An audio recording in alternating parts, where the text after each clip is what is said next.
The Art of Contentment.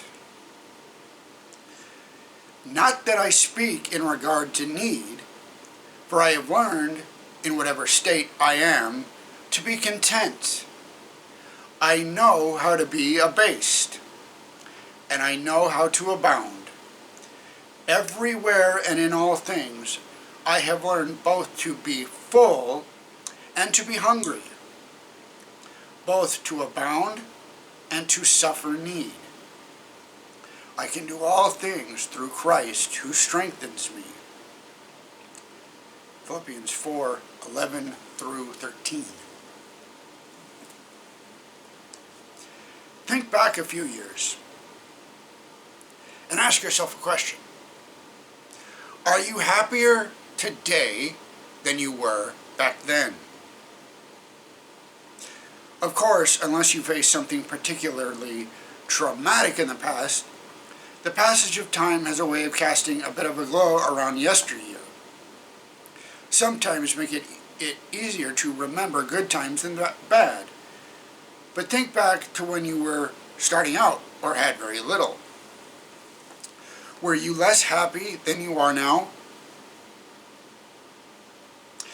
When the author was first married, they set up a home with very little. They had second-hand couches from her parents and a kitchen table that was on loan from a friend. The only new thing they owned was the mattress on the bed. They had very little income, which meant they could not afford to do some of the things they do today. There's no entertainment budget of any kind, and only affording the most basic of groceries.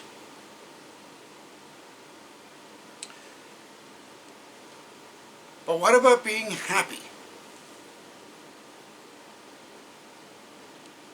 Were they any less?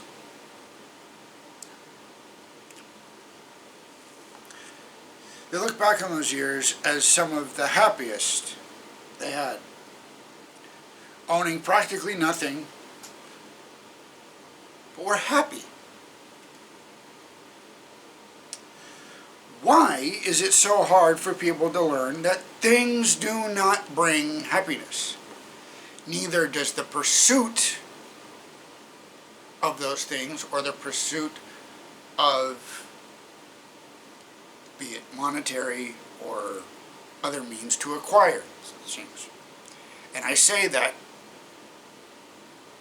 as someone who does enjoy collecting various things. So keep that in mind.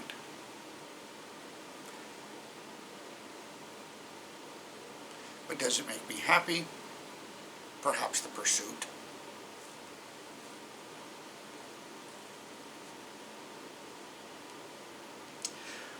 True, poverty does not bring much joy either, but the accumulation of things is hardly a recipe for joy.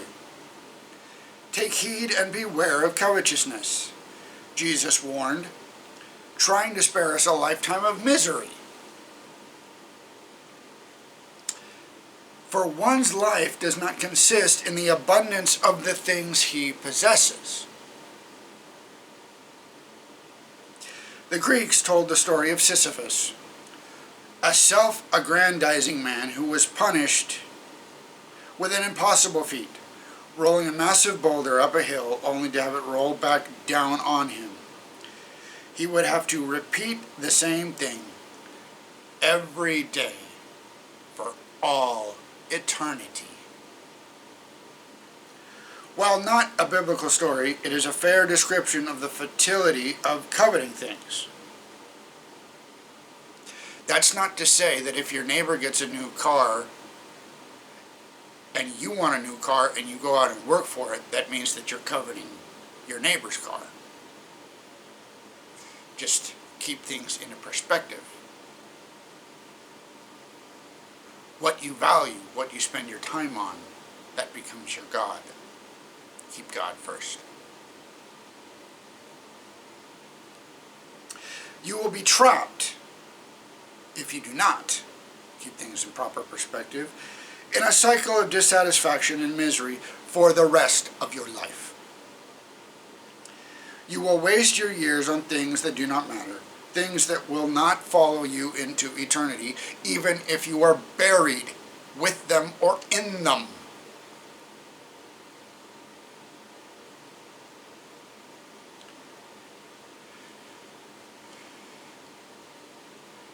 If you're buried on your Harley, the only ones that will know it are the ones that were there, not you. Learn the art of contentment as Paul did, and you will suddenly find yourself free to actually enjoy the life that God has granted.